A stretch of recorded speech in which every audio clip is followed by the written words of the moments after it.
આ સીતાનું હરણ કરીને આવ્યા છો એ તેરી મોત કી નિશાની है, તારા મોતની નિશાની છે। રાવણ સાહેબ જિંદગીમાં નો દાંત કાઢ્યા એટલા દાંત કાઢ્યા અને ખડી પડ્યો કે હા એ તેરી મોત કી નિશાની है। મહારાણી નજીકથી આવો, હું તમને એક વાત કરું, સીતાનું હરણ કર્યું ને એ મારા મોતની નિશાની નથી પણ મેરી મુક્તિ કી નિશાની है। રાવણ બોલ્યો મેરી મુક્તિ કી નિશાની है અને ખડખડાટ દાંત કાઢવા માંડ્યો। એની જિંદગીમાં દાંત નથી કાઢ્યા એટલા દાંત કાઢ્યા અને મહારાણી મંદોદરીને ઇશારો કરીને કીધું અહીંયા આવો, નજીક આવો। નજીક આવી એટલે કીધું કાનમાં હું તમને એક વાત કરું।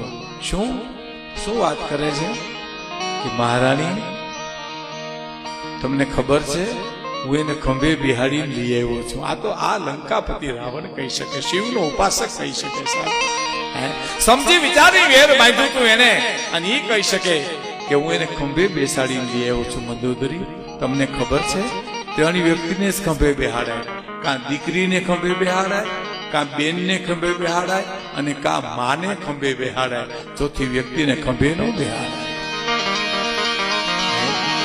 અને બેને અશોક વનમાં રાખ્યા છે અને રાજમહેલમાં નથી કે અશોક વનમાં રાખ્યા છે। હવે નજીક આવો, એક ખાનગી તમને વાત કરું કે હું તો શિવનો પરમ ઉપાસક છું।